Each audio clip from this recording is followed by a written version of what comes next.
E aí, pessoal, tudo bem? Estamos de novo aqui no Verbalizando.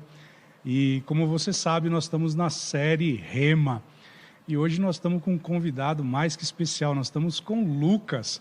Lucas, é Lucas Melo, Lucas Kaufmann? Como que você quer ser chamado agora, Lucão? Não, Lucas está suficiente. Então tá beleza. Pessoal, o propósito nosso aqui é de você entender, de fato, o que é ter a experiência de ser Rema. E hoje, Lucas, nós vamos falar sobre oração que prevalece, que é uma das nossas aulas. Muito bom. Né? E o propósito aqui é de nós falarmos um pouquinho de uma forma descontraída. E eu quero começar fazendo uma pergunta, Lucas.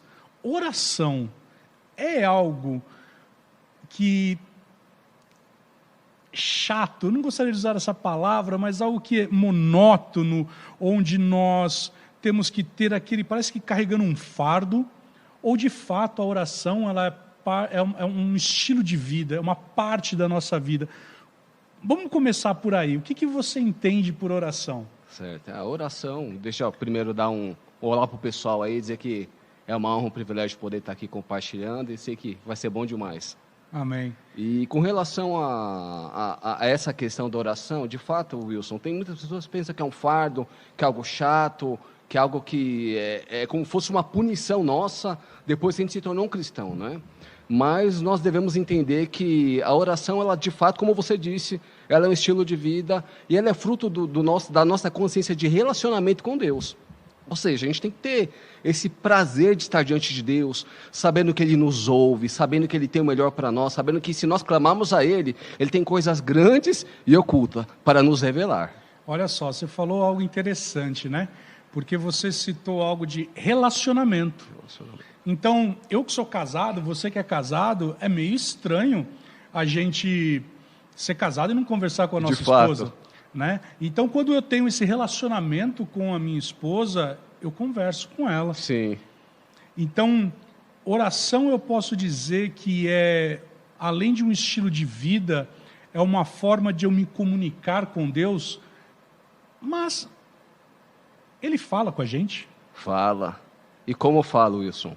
Ele fala pela palavra e Ele fala quando nós estamos em oração. Nós nos aquietamos e nós podemos ouvir a voz dele em nosso espírito recriado, nós podemos receber o testemunho interior e receber respostas diante de Deus, né? A oração ela é uma via de mão dupla. Nós nos achegamos a Deus e Ele se achega a nós. Nós levamos as nossas demandas a Ele, nós entregamos o nosso fardo, o peso, e nós recebemos respostas e intervenções da parte daquele que pode resolver todo e qualquer problema. Você vê, não sei você, lá o apóstolo Paulo ele vai dizer a respeito de um espírito fervoroso, mas se tem uma coisa com esse professor aqui, é o espírito fervoroso, gente. Vocês não sabem o que significa estar do lado dele aqui. Ele já está aqui ó, dando o ha-ha-ha dele, porque ele de fato e de verdade é isso, uma vida de oração, amém. Uma vida de caminhar com amém, Deus. Amém, amém. Eu faço essa pergunta, Lucas, a respeito de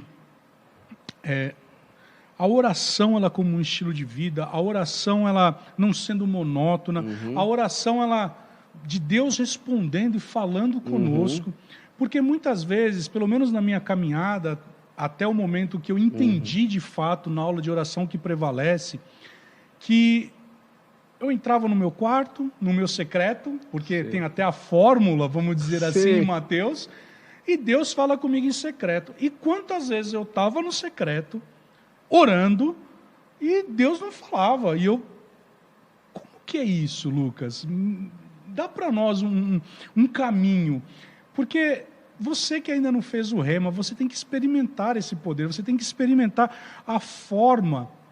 Porque nessa aula, gente, é disruptivo o que você vai aprender. É maravilhoso.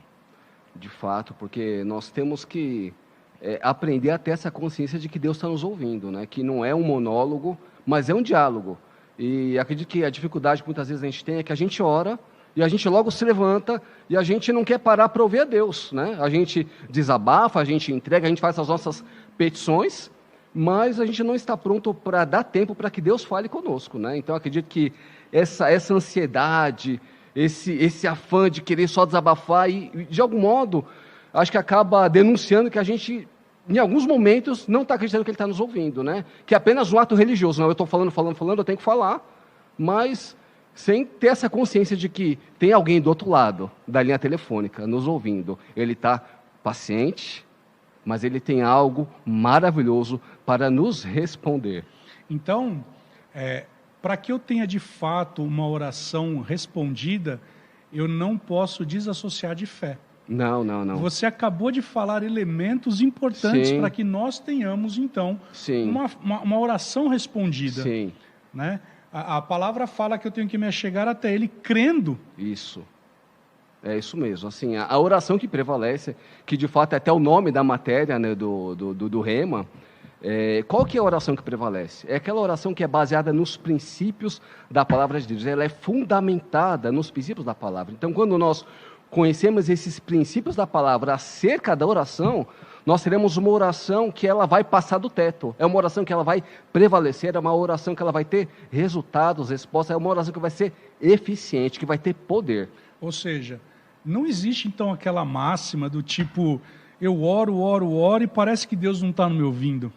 Não, Ele está ouvindo. Ele está ouvindo, Ele está nos ouvindo. A questão é que se nós estamos falando e se nós estamos nos achegando, como você disse, usando dos princípios da palavra, usando dos princípios da oração, né? A gente, quando está no Rema ensinando, e fala que assim, às vezes a gente mistura todos os tipos de oração e chacoalha e fala, Deus, se vira aí, né? Tipo uma caixinha de surpresa. Não, a gente balança assim todas as coisas e começa a falar uma coisa e começa a falar da outra, né? Mas quando a gente tem essa consciência dos princípios, a gente usa essas como se fossem regras de cada tipo de oração. A gente vê que o apóstolo Paulo, ele diz para nós orarmos com todo tipo de oração, né? Então são vários tipos de oração, e nós aprendemos no Rema, nessa oração que prevalece, sobre os princípios da oração e sobre esses diferentes tipos de oração. E interessante a gente pensar que a gente aprende esses princípios, esses estilos, não é para a nossa vida ficar engessada. Pelo contrário, é para a gente ter mais liberdade na nossa vida de oração. É interessante isso, né? Você vê que o Rema ele tem uma grade. Sim. Então, a primeira aula que a gente tem é Realidades da Nova Criação, que para mim ali já é extremamente disruptivo, é algo que vai mostrar para nós coisas espetaculares da parte de Deus. Uma das coisas é a respeito do aspecto vital, o aspecto legal. O que significa isso? Aquilo que Jesus ele conquistou na cruz. E aí depois, já é um fundamento. Segundo fundamento, eu vou ter aula de fundamentos da fé, onde eu vou entender como que a palavra ela vai operar. E você falou já algumas vezes aqui que eu tenho que saber exatamente quais são esses princípios. Sim. Eu tenho que orar segundo a vontade de Deus. E a própria palavra, lá em 1 João, vai dizer para mim e para você que uma oração que ela é eficaz, uma oração que prevalece, segundo uma fé operante, é aquela fé, é aquela oração que ela é pautada na palavra. Né? Tiago ele vai dizer, porque tem oração que você ora, não recebe. Como que é isso, Lucas? Porque fica um negócio meio antagônico, não fica? Sim. E esse vídeo que você citou de 1 João, né? Sente como que ele abre, assim, esta é a confiança que nós temos. Que se nós oramos segundo a sua vontade, é certo que Ele nos ouve. E se Ele nos ouve, é certo que nós obteremos aquilo que nós temos pedido. Então, quando nós conhecemos a vontade de Deus, quando nós nos utilizamos dos princípios da palavra, nós temos essa confiança. Nós ficamos firmados, sabendo que aquele que prometeu, Ele é fiel para cumprir. Ele é o maior interessado para ver se cumpriu os seus planos em nossa vida. Lá em João 16, eu gosto muito de usar essa expressão, que em João 14, João 15, João 16, Jesus, Ele nos deu um cheque em branco. Sim. Porque Ele vai falar, nesses 3 capítulos de João, a respeito do uso do nome de Jesus, a respeito do nome dele, como, eu vou usar de uma forma para ficar mais lúdica, mas como um gatilho. Sim. Não é uma palavra mágica, um pirlim-pim-pim, não é isso, mas é o gatilho, porque ele fala, se você pedir em meu nome, será feito. Se você falar em meu nome, será feito. Isso. E em João, capítulo 16, eu entendo que no versículo 23 e 24, quando ele fala assim, para que a tua alegria Uau. seja completa. Demais. Então, significa dizer, quando eu conheço a vontade de Deus, o que é a vontade de Deus? Vamos fazer um parênteses aqui. O que seria a vontade de Deus, Lucas? Seria o plano que ele tem para a nossa vida, aquilo que nós podemos ver pelas Escrituras, que a gente pode ver pela palavra, e a gente vê que se a gente renovar nossa mente, a gente vê em Romanos capítulo 12, né? A gente pode explicar qual seja a boa, perfeita e agradável vontade de Deus. Ou seja, a vontade dele é a vontade maravilhosa. A Bíblia diz que ele tem planos de paz ao nosso respeito. Aleluia. Planos de paz. Então, se nós buscarmos, nós vamos encontrar. E a gente vai poder desfrutar desses planos de paz que ele tem ao nosso respeito. E você usou a palavra paz. E a palavra paz no original, no Antigo Testamento, é shalom. Shalom. No Novo, é Irene. Irene. Então, Irene!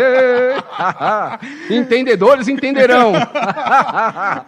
mas olha que interessante. Então, quando nós vamos falar de shalom, shalom significa plenitude. Isso. Significa um estado pleno. Amém. Significa nós termos segurança. Amém. Isso. Significa nós termos, então, uma porção de prosperidade. Então, significa dizer que aquilo que Jesus ele conquistou na cruz, o sozo de Deus, faz parte da vontade de Deus, não é? Com certeza, com certeza. E aí, você falou sobre isso e falou um pouco sobre a redenção também, a gente vê que um dos tipos de oração é a oração da fé ou oração de petição. E nesse tipo de oração, a gente tem por ideia, assim, a gente tem como princípio que a gente precisa conhecer qual é a vontade de Deus. Então, eu na hora, Senhor, me cura se for a sua vontade. Porque na Escritura está claro que Ele já nos curou, que Ele já nos sarou pelas pisaduras de Jesus. Então, eu não oro se é a sua vontade o Senhor me cura. Porque eu uso da oração da fé, eu me aproprio daquilo que Jesus já conquistou na cruz do Calvário, então somente eu peço, crendo que eu já recebi e eu dou graças, e assim será. Então, quando nós vamos falar sobre tipos de oração, você citou o apóstolo Sim. Paulo, ele, de fato, a gente começa a ver um leque de opções. Sim, sim. E o irmão Reagan, em determinado momento, ele vira, se eu não me engano, no manual de oração, ele cita assim que muitas vezes as pessoas, você usou o exemplo da caixinha que você balança, né? E ele fala, gente, existe a opção de você estar fazendo alguma oração e você não está recebendo, e o problema não está em Deus, o problema não está nele, o problema não está na oração, o problema está na pessoa que está fazendo a oração. Isso. Porque se eu não conheço a vontade de Deus, eu não vou saber como orar. Perfeito. E será que eu não sei orar? Eu lembro de uma vez uma senhorinha na nossa igreja, Lucas, que ela virou, ela me chamou, ela falou para mim assim, contou para mim, pediu um aconselhamento e tal, e aí naquele dia eu virei para ela e falei assim, bom, então a senhora tem que fazer assim, assado e tal. E ela virou e falou, você pode orar, porque eu não sei orar. E naquele momento eu lembrei do Reagan falando, que ele fala assim, que não existe o argumento de que uma pessoa sabe orar e a outra não sabe. Porque, na verdade, o Espírito Santo Amém. é Ele quem intercede Amém. por nós. E na hora que eu falei isso para essa senhorinha, ela virou para mim, ela abriu um semblante, ela começou uma alegria no seu semblante, porque na hora ela falou, entendi, vamos orar? Porque ali foi dado um direcionamento para ela. E qual é a vontade? É vontade de Deus que nós vivemos em enfermidade? Não. Qual é o tipo de oração, então, que eu tenho que fazer? E aqui nós estamos falando sobre a oração da fé. Sim. É eu trazer à existência exatamente aquilo que está em Efésios Perfeito. capítulo 1, verso 3, né? Isso. O 3, verso 1, agora me confundi, que Deus ele já nos abençoou com toda a sorte de bênção. Perfeito. Como que é isso, Lucas? De fato, como você citou, né? Ele já nos abençoou. E como eu faço para me apropriar? É pela fé. Né? Eu estico o meu braço da fé e eu tomo posse daquilo que é a bênção de Deus, aquilo que Cristo já conquistou na cruz do Calvário. Mas eu tenho que crer no coração, eu tenho que, não posso duvidar, e eu tenho que confessar aquilo que eu estou orando e colocando diante de Deus. Porque um dos inimigos da oração também seria a nossa confissão negativa. Eu oro a Deus, mas depois eu passo a anular toda a minha oração, porque eu começo a dizer que eu não acredito naquilo que eu orei. Né? Então, assim, é uma posição de fé. Eu creio que eu sou curado, eu creio que Jesus já me curou na cruz do Calvário. Depois eu começo, não, eu estou doente, eu estou com dor, eu estou doente, eu não fui curado. Então, a gente já anula, e falando que nós temos inimigos da oração, e E a gente precisa tomar cuidado com esses inimigos, viu? E nisso daí você acabou, então, citando um dos pilares da nossa aula de Fundamentos da Fé, que nada mais é do que os inimigos da fé. Porque aí eu estou tratando com a incredulidade. Então, uma oração, ela não vai funcionar se eu estiver pautado numa incredulidade. E a oração da fé, então, não vai funcionar. Eu gosto muito de uma ilustração de um pastor, que ele vira e fala assim, será que o problema vai estar em Deus ou o problema vai estar em mim? Eu acho que o problema vai estar em mim. Sim.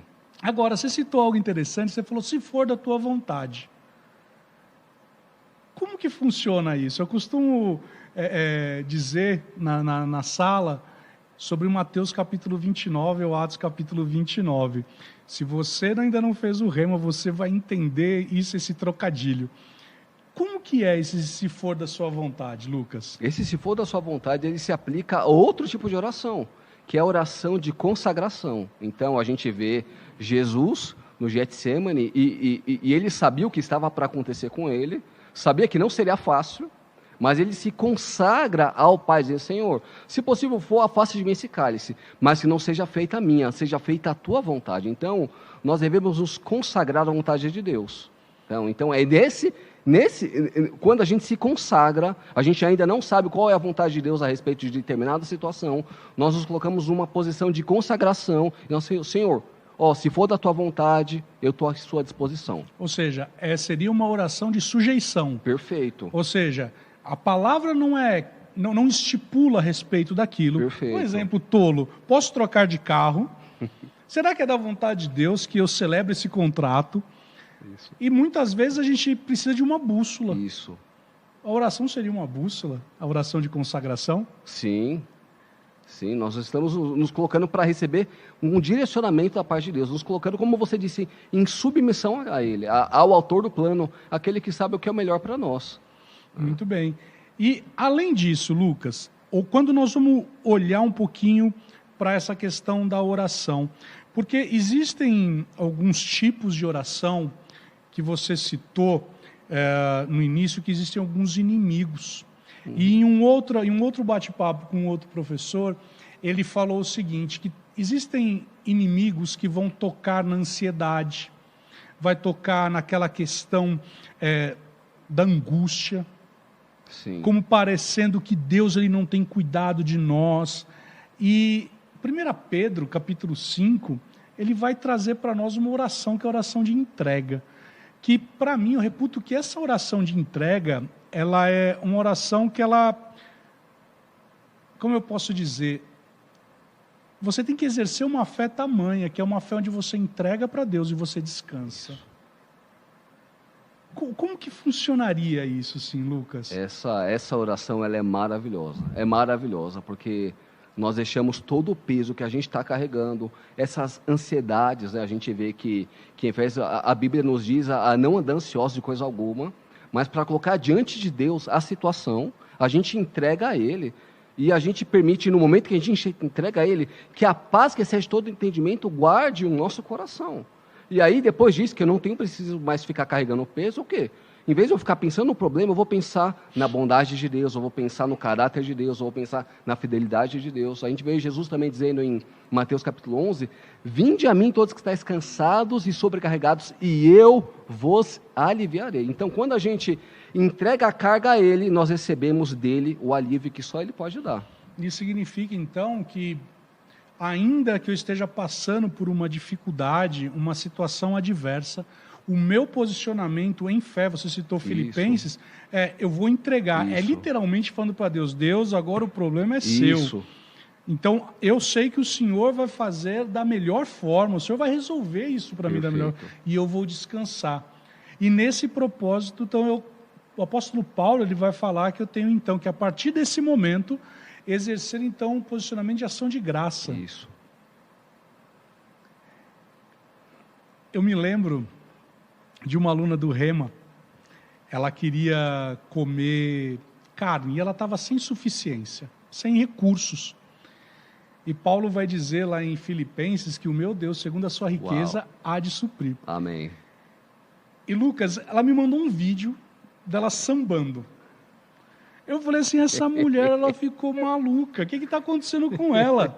E ela mostrando tal, ela sambando tal, e de repente ela me manda um vídeo, que naquela semana ela estava orando ao Senhor, que ela desejava comer carne, ela queria comer carne e não tinha dinheiro, e chegou na casa dela uma caixa de carne, e ela estava dançando e se alegrando, porque houve a fidelidade do Senhor em relação ao ouvir do clamor dela. Amém. Né? Então, muitas vezes nós vamos também trabalhar num princípio de antecipação. Porque eu sei, porque sei que Ele é quem supre a minha necessidade. Amém, amém, amém. Eu sei, porque Ele já fez na cruz. Então, será que eu preciso ficar numa repetição de oração? Como que fica isso, Lucas? Não. Nós devemos orar, nós entregamos a Deus, nós fazemos as nossas petições, e depois disso, que a gente orou uma vez sobre determinada situação, o que a gente tem que fazer é render graças, é agradecer a Deus, sabendo que vai se manifestar aquilo que a gente entregou a Ele, aquilo que a gente pediu a Ele, aquilo que Ele prometeu em Sua palavra, que vai se cumprir. Então a gente se coloca numa posição de fé, dando graças a Deus. E eu peço até licença, Wilson, você falando sobre isso, eu me lembrei do episódio de Paulo e Silas, na prisão. Eles estão lá, pregando o evangelho numa viagem, e aí tem uma adivinhadora lá, e começa a encher a paciência deles, eles colocam, expulsam esse espírito, essa influência que está sobre essa jovem, e essa jovem ela dava lucros para os seus senhores, porque ela ficava adivinhando, e o que acontece? Um alvoroço na cidade. Eles são presos, eles apanham, mas eles sabem que Deus não deixa, nem não desampara. Amém. Não importa se está livre pregando o evangelho ou se está preso. Deus está sempre junto, Ele está fiel, Ele ouve as orações. E em alguns momentos as pessoas poderiam se colocar numa situação dessa para murmurar. Eu estou pregando o evangelho, eu estou cumprindo o ID e estou sendo perseguido. Meu Deus, eu renunciei à minha vida, agora até apanhei. E o que Paulo e Silas eles fazem? A Bíblia diz que eles começam a cantar e louvar a Deus. E nessa posição de fé, usando de uma oração de louvor e adoração, algo acontece. Quando nós louvamos a Deus, quando nós bendizemos o seu nome, nós abrimos espaço para que Ele possa intervir com o seu poder. E a Bíblia diz que eles estavam cantando e louvando ao Senhor, rendendo ações de graças, e de repente vem um terremoto, e as cadeias se abriram. As cadeias se abrem quando nós nos colocamos numa posição de fé, de louvor, de gratidão, reconhecendo aquilo que Ele fez, reconhecendo aquilo que Ele é. Ah, Deus é bom demais, Wilson. Agora que você falou então de tremer o lugar, eu me lembrei também de uma outra situação, já que você falou sobre isso. A igreja estava uníssona orando. Uau. E também acontece o quê? Terremoto. O terremoto. E aí, olha que interessante, naquele momento que Paulo e Silas estão na prisão, as cadeias se rompem, se abrem, mas agora também houve uma situação semelhante, porque Pedro estava pregando, ele foi preso, sim. Agora a igreja uníssona. Ou seja, aqui eu tenho um outro tipo de oração. A oração de uníssona ou a oração de concordância. Sim. Pessoal, você está entendendo? A gente não está querendo aqui colocar, então daqui para frente eu tenho que fazer uma listinha. Não, na verdade, através dessa aula você vai entender e compreender como de fato a sua oração ser mais efetiva. Amém.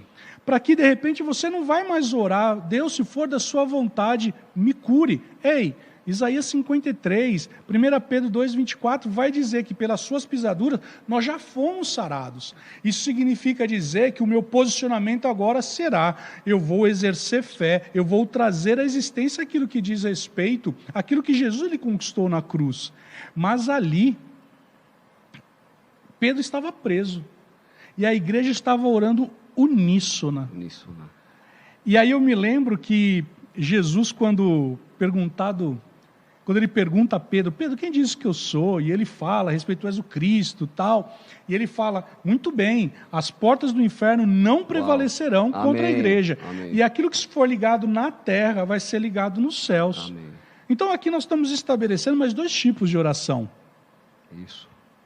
Como que é isso, Lucas? Como que é essa parte da oração de concordância? Porque Jesus ele dá uma chave aqui, que talvez até dentro do casamento. Gente, tem uma aula no Rema chamada Família Cristã, no 2º ano, que você não pode perder também. E ali você vai aprender como ter um casamento abençoadíssimo. E uma das coisas é a questão da oração de concordância. Perfeito. A coisa de concordância, a gente se achega e pega alguém para querer junto com a gente e concordar a respeito dessa situação. E a Bíblia diz que se eu e mais um orar a respeito de qualquer coisa, assim será feito. Então, a gente une as nossas forças em fé, concorda a respeito daquela situação e, de fato, Deus faz. A Bíblia diz que na unidade, Deus ordena a bênção. Então, Amém. Imagine a alegria do pai, vendo 2 filhos concordando a respeito de uma situação. É festa no céu. E aí você vê, né, em Atos, então, quando Pedro estava preso e ali a igreja uníssona. E aqui nós temos uma forma de nós categorizarmos, ou seja, uma coisa é o clamor, Sim. é todo mundo orando junto, Sim. né, todo mundo levantando aquela oração fervorosa. Amém. E a outra coisa é quando todos estão em uma única voz, Amém. uma única entoada, Isso. falando, olha, nós estamos em concordância. Amém, amém. Eu concordo com aquilo Isso. que está sendo orado. Isso. Né? Porque isso significa que na unidade, ali alguma coisa vai Isso. acontecer. Amém. Vai acontecer um tremor. Estruturas vão ser rompidas. Vão ser. Não é? A Bíblia diz que a oração de um justo pode muito ter seus efeitos. Agora, Wilson, imagine a oração de muitos justos, unidos em fé, numa só visão, numa só fé, num só amor, crendo num só Senhor. O que vai acontecer? Agora, Lucão, uma coisa que a gente... Eu me lembro de quando eu estava dando aula no Rema, e você estava comigo aquele dia, quando nós estávamos falando a respeito da oração em línguas. Maravilhoso. Você lembra daquele dia, quando uma aluna virou para mim e falou assim, eu não consigo mais orar em línguas. E é como se tivesse apagado. E aí nós fomos orar por ela. Lembra Sim, disso? Lembro. E naquele momento essa mulher pipocou, gente. Porque de fato os dons são irrevogáveis. E, Lucas, por que da oração em línguas? A oração em línguas é maravilhosa. A gente vê em 1 Coríntios 14 dizendo que quando nós oramos em línguas, ninguém entende e nós estamos falando mistérios com Deus. A Bíblia diz que aquele que ora em outras línguas está se edificando. E esse edificar, ele tem uma conotação de como se a gente estivesse carregando a bateria. Assim, e é exatamente o exemplo que você disse dessa aluna na aula. Ela estava cabisbaixa, estava fraca, e ela passou a orar em outras línguas. Nós oramos, cremos com ela, impomos as mãos, e ela começou, disparou a orar em outras línguas. Foi, né? E o semblante dela mudou totalmente. Foi Aquele mesmo. semblante triste, aquele olhar caído, ficou uma mulher empoderada, firme, forte, em frações de segundos, porque ela orou em outras línguas, ela se edificou, ela se fortaleceu, ela contou com a força e com o poder do Espírito Santo operando na vida dela. O que eu acho tremendo na oração em línguas, quando Paulo ele fala que nós falamos em mistérios, né? Falamos em mistérios. Tem algo que para mim, um grande mistério ali, ele é respondido em Salmos capítulo 5, verso 3. Você falou algo no início do nosso bate-papo aqui, que você falou assim, muitas vezes a gente está orando, a gente fala tudo para Deus, e aí a gente levanta e vai embora. E é como se Deus falasse assim, mas não, peraí, Lucas, agora que eu ia começar a falar, peraí, Lucas, volta aqui. E a gente sem sensibilidade.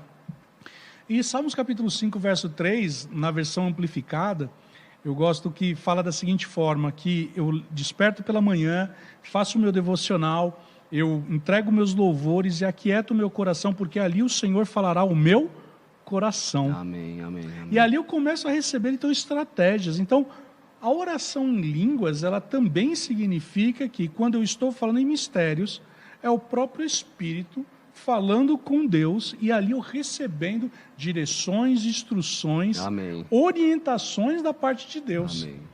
Eu me lembro quando, em 2019, o pastor Janduí, ele teve uma direção para que a gente orasse 1 hora por dia. Você lembra? Em línguas? Sim, lembro. E aquilo foi criando estruturas dentro de nós. Então, essa também é um tipo de oração. Então, quando nós passamos a orar em outras línguas, veja, olha a quantidade de tipos de oração que nós temos. É maravilhoso. É um leque que nós temos e muitas vezes nós estamos frustrados, até enfadados, dizendo a oração não funciona. Mas agora nós estamos entendendo que, de fato, o problema não está em Deus. Deus ele está ouvindo, como diz lá em Jeremias 33:3, clama a mim e eu te responderei. Maravilhoso, Wilson. Essa questão da oração, existe até o ministério de oração, né? O pastor Janduí, quando foi conhecer o ministério do Kenneth Copeland, ele veio e depois compartilhou conosco, né? E depois trouxe até a Aiva para cá, numa das conferências nossas de oração. E é maravilhoso ver aquelas mulheres se dedicando ao Senhor. É um trabalho, é um serviço ao Senhor oração, porque a gente não pode se esquecer de outro tipo de oração que é a intercessão, né? Porque a gente não ora apenas por nós. Nós podemos prestar um serviço a Deus, orando pelo próximo, orando pelo outro, se colocando na brecha, intercedendo, para que haja uma legalidade e que Deus possa intervir em determinada situação. Agora que você falou de legalidade, aí então você tocou num ponto aqui, Lucas, que talvez não. Eu imagino que todos os professores do Rema, pastores, sempre tiveram essa mesma pergunta. Por que eu tenho que orar? Afinal de contas, Deus não sabe de todas as coisas? Sabe. A Bíblia diz que a palavra não saiu da boca e ele já conhece. Então, por que eu preciso orar? Veja, eu vou citar John Wesley, né? Lógico que eu vou parafrasear, porque eu não vou lembrar especificamente de como ele fala. Mas ele fala assim, que Deus ele não opera nada nessa terra sem que uma oração o mova. Amém, amém. Né? Então, quando eu vejo lá em Mateus a oração padrão ou oração modelo, ele fala, seja feito aqui na terra. Perfeito. Como é feito nos céus. Amém. Então, por que eu preciso orar? É isso mesmo. Nós somos embaixadores de Deus. Nós temos a autoridade, e eu fiquei sabendo aí, vazou, que vai ter um podcast aí sobre a autoridade do crente, né? Então, se fosse você, estaria orando para Deus trazer a existência a isso, hein? Para Deus revelar no oculto e no profundo. Coisa boa. Mas, assim, é como você citou essa frase de John Wesley, ou seja, nós temos como representantes de Deus, nós temos autoridade, nós precisamos nos utilizar dessa autoridade, inclusive com oração, sabe? Como embaixadores de Deus, como representantes, trazendo a realidade dos céus, trazendo a vontade dos céus para se manifestar na terra. Ou seja, de novo nós estamos falando a respeito de conhecer a vontade de Deus. Sim. Porque se eu conheço a vontade de Deus, então a minha oração ela vai ser muito mais afiada. Eu não vou ter mais uma oração infantil. Sim. E aí, eu me lembro, acho que está no manual do irmão Reagan, que ele fala algo a respeito, que a vontade de Deus é que, de fato e de verdade, exista um relacionamento na oração. Amém. Mas, quando nós nascemos de novo, é muito normal, da gente pedir para que as pessoas estejam constantemente orando por nós. Sim. Mas é isso mesmo, de fato? Como que fica essa situação na minha vida de relacionamento com Deus? Será que em algum momento eu tenho que cortar esse cordão umbilical? Porque em um momento a minha relação com Deus tem que ser independente? Nós temos que depender sempre de Deus, né? Nós temos que ter a comunhão com o Senhor, isso é muito importante. E aí eu me lembro da minha avó dizendo, me levando os netos para a escola bíblica dominical, né? A famosa EBD. E a gente cantava, leia a Bíblia e faça a oração, faça a oração, faça a oração, leia a Bíblia e faça a oração, se quiser crescer. Ou seja, a oração ela é uma prática espiritual, assim como a meditação na palavra, é um relacionamento com Deus, né? Então a gente precisa ter essa comunhão, usar da nossa autoridade, precisa ser leve nas nossas vidas. E voltando ao início, a gente estava falando sobre um estilo de vida, né? E mudar um estilo de vida, adotar um estilo de vida não é algo tão simples, né? Sim. Por exemplo, não vai na academia e agora eu quero que a academia seja um estilo de vida. Exige o quê? Exige uma disciplina, exige um posicionamento, exige dar atenção, mas na hora que eu estou tão disciplinado, eu estou colocando em prática isso, sabendo da importância, isso se torna um hábito, isso se torna um estilo de vida e fica leve, isso flui e deixa de ser como fosse uma obrigação e passa a ser um prazer, um relacionamento, né? A gente vê, e eu não me lembro quem falou essa frase, mas de homens de Deus que dizem assim, ó, eu não oro mais que 5 minutos. Mas eu também não fico mais que 5 minutos sem orar. Ou seja, essa consciência que eu estou conversando, eu tenho livre acesso, sabe? A gente pode se separar e se separar para orar. A gente via que Jesus, na vida de oração de Jesus, porque os discípulos pediram para Jesus, mestre, ensina-nos a orar. Ou seja, Jesus ele transmitia algo sobre uma vida de oração, ao ponto que os discípulos queriam aprender, né? E a gente vê nos evangelhos que Jesus ele se retirava para orar. Ele orava em público, mas ele orava no secreto. Eu acho que essa consciência da gente cada vez mais aprofundar esse relacionamento com Deus é algo maravilhoso. Você citou 2 coisas aí que me chamam muito a atenção. O primeiro é que você não verá na palavra nenhum dos discípulos falando assim, Jesus, me ensina a curar. Isso. Me ensine a pregar. Isso. Me ensine a ensinar. Mas ele fala, me ensine a orar. Isso mexeu de forma tremenda com os discípulos. Então, por que eles fazem isso? Porque, de fato, o estilo de vida, de oração de Jesus impactou. Sim. O segundo foi algo que você disse, que Jesus ele tinha uma prática de uma vida de oração. E aí, Jesus, por certa vez, ele fala que ele não fazia absolutamente nada sem antes ver o Pai fazer. Demais. Ele não falava sem antes ouvir. Isso tem muito a ver também com a questão da oração de consagração. Com certeza. Qual é a vontade de Deus? Com certeza. Então, ele buscava das estratégias do alto. E talvez, só para a gente já ir encaminhando para o fim aqui, a oração não é uma prática só do Novo Testamento. Não. Nós vamos ver Davi, que para mim essa é uma das passagens que mais mexe comigo. Ele acaba de vencer uma batalha, e ele acaba de vencer aquela batalha, e talvez eu e você viríamos e falassem, bom, se eu ganhei desse formato, eu vou replicar o mesmo formato que eu venci essa batalha. Sim. E aí ele vai buscar a direção de Deus. E Deus fala, então, Davi, preste atenção. É óbvio que eu estou parafraseando, mas ele vai dizer assim, você só vai sair à batalha quando você ouvir nas copas das amoreiras o marchar. Uau. Amém. Então veja que é através da oração, não só na Antiga Aliança, como na Nova Aliança, ou melhor, no Novo Testamento, né? Enfim, isso mexe bastante nesse formato, a nossa vida de oração, porque Deus, de fato, responde às nossas orações. Ele responde. Ele é fiel para cumprir o que prometeu. Amém.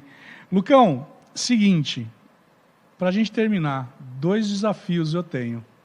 O primeiro deles é, se você tivesse que resumir em um único versículo essa matéria, oração que prevalece, qual seria esse versículo? Dura coisa me pediste. Porque tem muitos versículos, mas eu acredito que um versículo fundamental é um que a gente já citou, inclusive, que é de 1 João capítulo 5, da gente ter a confiança em Deus, orando segundo a vontade dele. Então, acho que esse é o que resume, inclusive, essa matéria, que é uma oração que prevalece, uma oração baseada nos princípios da palavra de Deus. Então, quando nós conhecemos esses princípios e oramos de acordo com eles, nós temos a confiança que nós oramos a resposta. E o segundo desafio é, para aqueles que estão nos assistindo, aqueles que estão hoje tomando esse gostinho do que é ter uma vida de oração, para ter uma oração efetiva, uma oração que prevalece, o que você falaria para essa pessoa? Não deixe de se matricular no Centro de Treinamento Bíblico Rema. É maravilhoso. Experimente o poder de ser Rema.